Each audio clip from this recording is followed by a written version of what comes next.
He doesn't raise his voice, he doesn't demand attention, he doesn't try to dominate the space, but the moment he walks in, the energy shifts, people turn, they feel it, and they don't even know why. That's the silent influence of a Stoic man, not the loudest in the room, but the one who owns it without needing to. Because real power, it's not about control, it's about command. You command the room when you command yourself, your breath, your pace, your attention. And when a man fully owns his energy, without leaking, without chasing, without adjusting, everyone else subconsciously adjusts to him. He doesn't fidget, he doesn't scan the room to see who's watching. He's not seeking approval, he's anchored in presence. And that presence speaks louder than anything he could say, because the Stoic man understands something most never will. When you control your nervous system, you control the environment. While others rush to speak, he listens. While others try to fill space, he creates it. He lets silence stretch, because he's not afraid of it. That silence, it draws people in. Not because it's empty, but because it's charged with restraint, with certainty, with awareness. And when he does speak, every word lands heavier, not because he talks more, but because he talks less and means it. He's not the center of attention, but somehow he becomes the anchor of the room. While others try to entertain, prove, impress, he simply exists with gravity. And that gravity doesn't come from ego, it comes from detachment. He's not performing, he's not seeking validation, he's not even concerned with how he's perceived. Because he knows a man who's deeply rooted doesn't need to convince anyone. He's already won the internal war. The room feels that.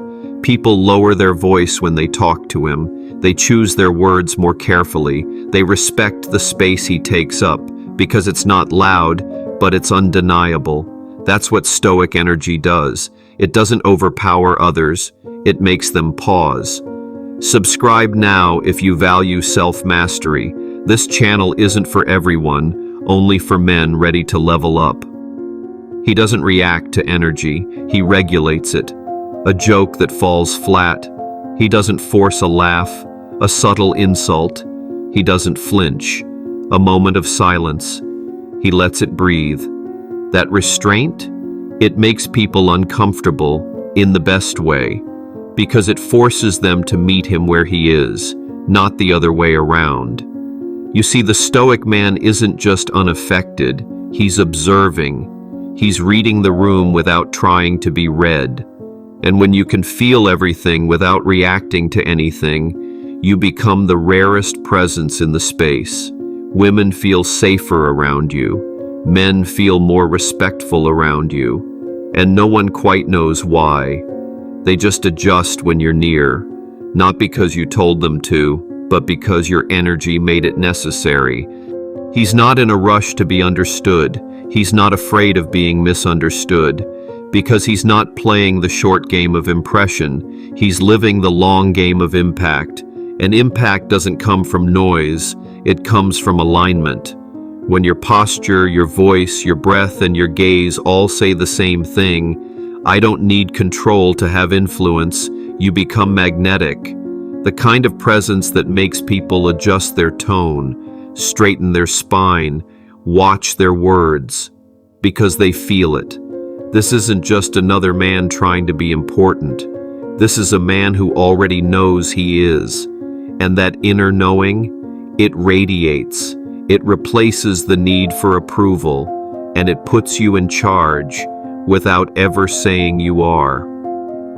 He walks into the room with no performance, no pressure, no need to posture, and that alone makes him dangerous. Because the Stoic man isn't trying to lead, but people start following, not because he's loud, but because he's clear. Clear in his presence, clear in his purpose, clear in his boundaries. And clarity, It cuts through noise. It doesn't demand submission. It invites respect. That's why people listen when he speaks. That's why women feel pulled without knowing why. That's why men watch him, not to challenge, but to mirror. Because true leadership doesn't require domination. It requires mastery of self. And that's what gives him the room without ever asking for it. He doesn't need to interrupt to feel powerful. He doesn't overtalk to prove intelligence. He doesn't smile just to be liked. He speaks when it matters, and he listens like every word has weight. That level of presence, it's rare, and everyone in the room feels it. Because when you're truly stoic, you're not distracted. You're locked in, eyes sharp, energy still, mind clear. And the contrast between your stillness and their chaos, it makes people lean toward you. They don't know if they want to challenge you, follow you, or get your attention, but they know one thing for sure: you are not like the others. And that difference, that grounded, quiet difference, is what controls the room without ever needing control. He never asked for the room, he became the room. Through stillness, through presence, through restraint. While others try to win attention, he commands it, by needing none. That's the Stoic way, not through force, not through control, but through mastery of self. Because when a man leads himself, others follow without knowing why. And that's what makes him unforgettable. Not the words he says, but the silence he holds. This is the Stoic path, where presence replaces pressure and control is no longer needed, because the room already feels who's in charge.